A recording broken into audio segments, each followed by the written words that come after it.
Pesados, aqui professor Daniel Garlip, hoje para falar um pouquinho sobre as canetas emagrecedoras. Você sabe como é que elas funcionam?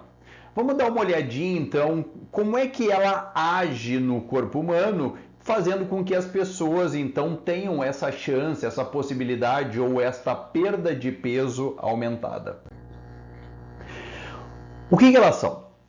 Elas são análogos de hormônios intestinais. O que a gente precisa saber? De que quando a gente come, nós acabamos liberando uma grande quantidade de hormônios. E o que essas canetas fazem? Elas vão mimetizar, elas vão ser semelhantes a esses hormônios. E esses hormônios, quando são sintetizados lá pelo nosso estômago, intestino e tal, eles são chamados de incretinas. Quando a gente vai olhar para essas canetas, elas têm os dois tipos principais. Um primeiro tipo, que é um agonista do receptor de GLP-1, e um segundo, que é agonista duplo, do GIP e do GLP-1.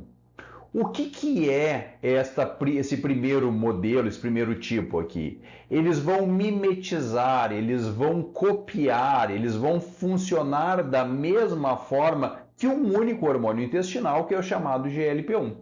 E este segundo aqui, ele já vai atuar em dois receptores simultâneos, o do GLP-1 e também do GIP, e isto vai gerar um aumento da resposta metabólica do corpo humano. Dentre esses primeiros modelos aqui, a gente tem o famoso Ozempic. E dentro desse segundo modelo aqui, nós temos o famoso Mounjaro, tão falado na atualidade. Agora vamos ver o seguinte, ó. Quando as pessoas comem, nós vamos ter a formação de hormônios. Esses hormônios aqui, e aqui a gente viu que um deles é o GLP-1. O que quer dizer GLP-1? Peptídeo semelhante ao glucagon do tipo 1. E vai ter o GIP. O GIP, como é que ele é? Ele é o polipeptídeo insulinotrópico dependendo de glicose. Então vamos ver. Nós estamos comendo, a comida chegou no sistema gastrointestinal, nós começamos a secretar o GLP-1. O GLP-1 ele vai informar o cérebro de se nós já estamos saciados. Então, o que esse GLP-1 faz? Ele aumenta a saciedade, consequentemente, ele vai diminuir o apetite. A segunda coisa que o GLP-1 faz, ele vai lá na musculatura estriada esquelética e faz o seguinte, um aumento da captação de glicose aqui, consequentemente nós vamos aumentar a síntese de glicogênio, que é a forma com a qual o corpo armazena a glicose. Vejam, gente, que essas canetas na verdade nasceram para tratar o diabetes. E o diabetes, ele é o aumento da glicose na circulação. Então, o que essas canetas nasceram para fazer? Para diminuir a quantidade da glicose na circulação. Por isso que o músculo vai captar a glicose. E o que mais vai fazer? O GLP-1 vai lá no pâncreas e vai fazer ele liberar mais insulina. Por quê? Porque a insulina é o hormônio que vai permitir que a glicose entre nas células e, consequentemente, vai diminuir a liberação do glucagon. Isto aqui o que vai gerar uma menor glicogenólise. Nós temos glicogênio armazenado na musculatura e no fígado. Então, essa diminuição do glucagon vai fazer com que a glicose fique no fígado e não seja liberada. E também nós temos aqui o GIP. O GIP também vai atuar sobre o fígado, diminuindo a glicogenólise, e ele vai fazer uma coisa a mais. Ele vai fazer com que o nosso tecido gorduroso, as nossas reservas de energia na forma de gordura, sejam quebradas, sejam liberadas, o que é chamada de lipólise. Essas ações em conjunto vão fazer com que haja uma diminuição da glicemia sanguínea. Por quê? Porque a ideia inicial era justamente diminuir glicose da circulação para tratar o diabetes. Mas o que os pesquisadores viram? Que isso estava também gerando uma perda de peso corporal. Por isso que as canetas hoje elas acabam tendo uma função mais voltada à perda de peso do que o tratamento do diabetes por si só. Agora vejam só. Quando ali é liberado o GLP-1, ele vai fazer uma informação para o cérebro, mas ele também vai informar o pâncreas. Consequentemente, existe um eixo chamado intestino-cérebro, que inclusive também tem uma ação sobre o pâncreas. O que isto vai gerar? Primeira coisa, vai aumentar a saciedade. De que forma? Existe uma área do cérebro chamada hipotálamo, que controla a nossa homeostase, e também tem uma outra região chamada núcleo do trato solitário. Estas regiões vão ser acionadas por esse eixo, fazendo com que haja uma diminuição da fome, consequentemente aumentando então essa sensação de saciedade. Qual a segunda coisa que vai acontecer? Um esvaziamento gástrico mais lento. Essa comida vai ficar mais tempo no sistema gastrointestinal. Isto vai gerar uma informação de que nós estamos alimentados. Consequentemente, a gente não precisa se alimentar novamente. Qual a terceira função e tão importante, principalmente para os diabéticos? O controle glicêmico. Pela liberação da insulina, vai haver então a entrada da glicose, a retirada da glicose do açúcar do sangue para dentro das células. E uma quarta função importantíssima é a modulação de recompensa, é essa relação com o nosso sistema hedônico, que é esse sistema de recompensa. Quando a gente utiliza a caneta, essa sensação de que, nossa, coisa boa, estou alimentado, isto vai permanecer durante mais tempo. Consequentemente, não existe a necessidade de se alimentar de novo. Agora, o que acaba acontecendo? O que os estudos têm demonstrado? Que quando a pessoa para de usar a caneta, ela vai ter reganho de peso. E por que isto vai acontecer? A primeira questão é uma questão voltada à homeostase energética. Quando a gente perde peso, e essa perda de peso ela é muito rápida, o corpo interpreta isso como sendo uma ameaça.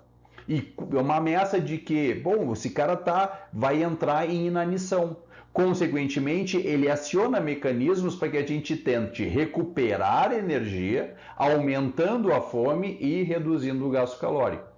Quando a gente para de utilizar as canetas, nós vamos ter um retorno do apetite, porque os níveis que antes estavam aumentados de GLP-1 voltam aos níveis normais. Consequentemente, essa saciedade diminui, fazendo com que haja um novo aumento da fome. E também vai haver uma adaptação metabólica.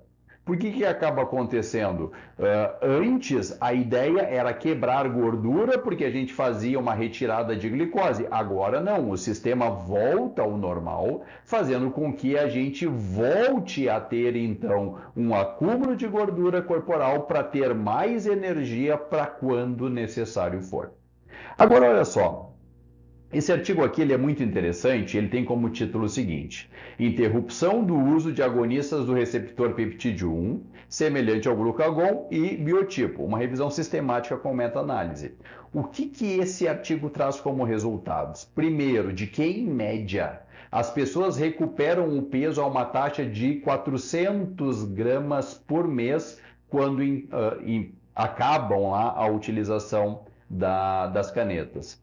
Este retorno do peso, ele vai lá voltar ao peso inicial que a pessoa perdeu em torno de 1,7 anos, 1 ano e 7 meses mais ou menos. E que, claro, quando a gente está perdendo peso, vai existir melhoras no nosso corpo. A hemoglobina glicada, que é a principal informação voltada à diabetes, ela vai ser melhorada.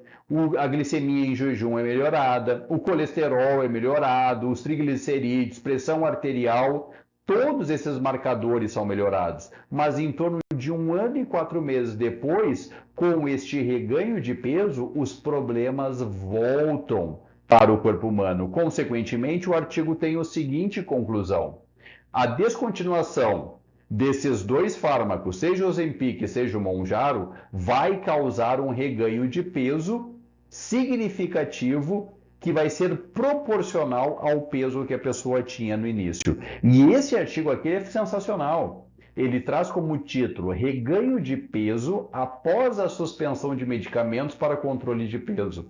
O que eles fizeram? Eles fizeram uma comparação entre uma intervenção farmacológica, então, medicamentos para emagrecer, esses medicamentos que mimetizam lá o GLP-1 ou o GIP, novos medicamentos que têm surgido e um programa de controle, um programa de comportamental nas pessoas. E vejam que eles identificaram. Claro, quando as pessoas utilizam essas canetas, a perda de peso ela é bem acentuada, mas o reganho de peso também é acentuado e muitas vezes passando do peso inicial. Mas uma pessoa que faz uma melhora do seu comportamento, seja alimentar, seja com exercício físico, vai ter uma perda de peso um pouco mais lenta, mas essa perda de peso vai permanecer por muito mais tempo. Consequentemente, medicação para as pessoas que precisam, quando a gente soma exercício físico, vai fazer com que as pessoas tenham maior redução da gordura visceral, que é aquela gordura que fica entre as vísceras, que é uma gordura muito perigosa para fatores cardiovasculares, vai melhorar a sensibilidade à insulina e o controle glicêmico, lembrando que a insulina é uma grande preocupação do ponto de vista de mortalidade e morbidade, da preservação da densidade óssea e da força muscular, porque quando a pessoa usa a caneta por si só, ele vai ter perda de peso, mas a perda de peso também vai fazer perda de massa muscular e perda de massa óssea. E também com a utilização do exercício físico, esse reganho de peso, ele vai ser menor. Ele, se ocorrer, ele vai ser menor. Dessa forma, como sempre, vem a nossa dica. Integrar a atividade física ao tratamento quando necessário é a chave para transformar a perda de peso em um resultado estável e duradouro. Ok? Fico por aqui com mais esta aula. Um grande abraço e até breve.